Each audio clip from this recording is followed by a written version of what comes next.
বীর মুক্তিযোদ্ধা lieutenant colonel অবসরপ্রাপ্ত শরীফুল হক ডালিম রচিত আমি নজর ডালিম বলছি থেকে আজ পাঠ করছি নবম পর্ব। একদিন আমার কমান্ডিং অফিসার লেফটেন্যান্ট মিয়া হাফিজ আমাকে তলব করে পাঠালেন।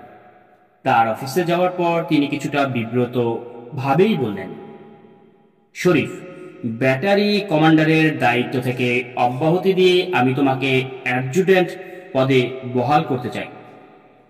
দেশে এই নাজুক পরিস্থিতিতে আমার স্টাফ অফিসার হিসেবে তোমাকে আমি মনোনীত করছি। তারা কথা শুনে আমি হতভম্ব হয়ে গেলাম। আমার সাথে কর্নেল হাফিজের সম্পর্ক ছিল খুব ভালো। ব্যাচেলার হ্যাপি গোলাকি টাইম কমান্ডো কর্নেল হাফিজ আমাকে খুবই পছন্দ করতেন। আমি তাই সরাসরি তাকে জিজ্ঞেস করলাম, স্যার, আমি ইউনিট সিনিয়র অফিসারদের মধ্যে একজন, সেক্ষেত্রে আমাকে ব্যাটারি কমান্ডারের দায়িত্ব থেকে সরিয়ে দিয়ে জুনিয়র পদে নিয়োগ করার সিদ্ধান্ত নিলেন কেন? বেচারা কর্নেল হাফিজ মুখ কাচুমাচু করে বললেন, দেখো, GHQ থেকে অর্ডার এসেছে কোনো বাঙালি অফিসারকে দায়িত্বপূর্ণ কোনো পদে রাখা যাবে না। তাছাড়া বর্তমান অবস্থায় সব বাঙালিদের উপর নজর রাখার নির্দেশ জারি করা হয়েছে। তোমার শুভাকাঙ্ক্ষী হিসেবে এই গোপনীয় নির্দেশের কথা তোমাকে বিশ্বাস করে বললাম। আমার অনুরোধ সব বুঝে তুমি চোখ কান খোলা রেখে সতর্কতার সাথে চলবে। তোমার কোনো কিছু হলে ব্যক্তিগতভাবে আমি কষ্ট পাব। বোঝার চেষ্টা করো, নেহায়েত অপারগ হয়েই আমি এ ধরনের সিদ্ধান্ত নিতে বাধ্য হয়েছি। তার সিদ্ধান্তের কষ্ট পেলেও তার আন্তরিক স্বীকারোক্তি শুনে তাকে ধন্যবাদ জানিয়ে তার অফিস থেকে বেরিয়ে এলাম। তার সতর্কবাণী সবাইকে জানাবার জন্য ছুটে গেলাম ক্যাপ্টেন তাহেরের মেসে। সেখানে ডেকে পাঠালাম নূর এবং মতিকে। সব শুনে সবাই ঠিক করলাম আমাদের সবকিছুই করতে হবে অতি সাবধানে। পশ্চিমারা আমাদের সব বাঙালিকেই অবিশ্বাসের চোখে দেখছে, তাই এতটুকু অসংগত হলেই সব শেষ হয়ে যাবে। মহাবিপদে পড়তে হবে। সিদ্ধান্ত নিলাম স্বাভাবিক কথা বুঝিয়ে চলতে হবে আমাদের। অত্যন্ত সতর্কতার সাথে গোপনে মিলিত হব আমরা। বাংলাদেশ সম্পর্কে বিশ্বস্ত লোক ছাড়া অন্য কারো সাথে আলোচনা করা ঠিক হবে না। কর্নেল মিয়া হাফিজের সাথে আলাপের পর ঠিক বুঝতে পারলাম ইউনিটের সাথে আমার আর বাংলাদেশে যাওয়া হবে না। ঘটনা প্রবাহ এগিয়ে চলল অতি দ্রুত গতিতে। হঠাৎ করে ডিভিশন হেডকোয়ার্টার্সের জিওন বাঙালি অফিসার কর্নেল দস্তগীরকে বদলি করে দেওয়া হয় জোয়াল মুজাহিদ কোর হেডকোয়ার্টার লাহোরে। তার এই বদলিতে আশ্চর্য হয়ে গেল কোয়েটাতে অবস্থিত সব বাঙালি। আমাদের কাছে ব্যাপারটা স্বাভাবিক ছিল, কিন্তু অন্যান্য বাঙালিরা অবাক হয়ে গেল তার এই অস্বাভাবিক পোস্টিংয়ে।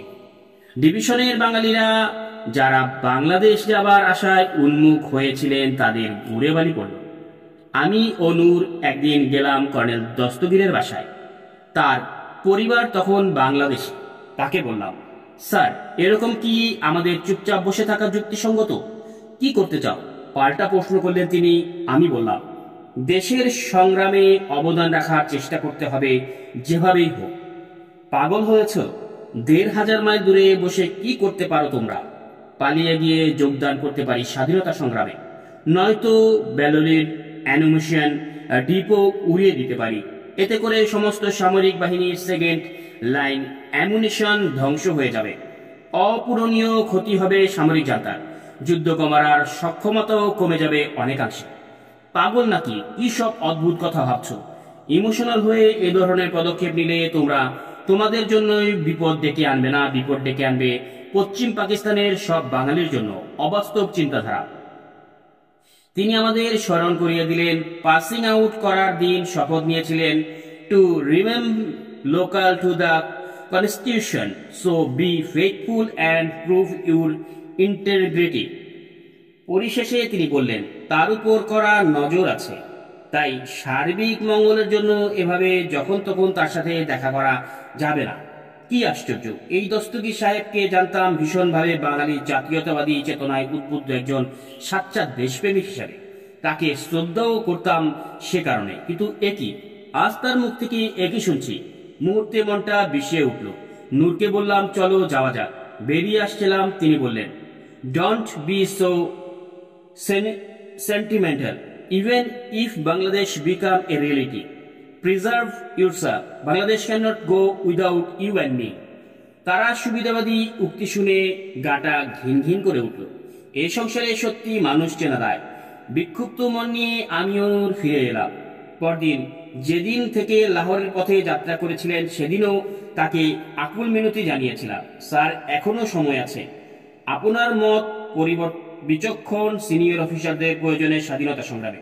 আপনি রাজি থাকলে আমরা বুকের রক্ত বাজি রেখে আপনাকে সাথে করে পালিয়ে যাওয়ার চেষ্টা করতে পারি।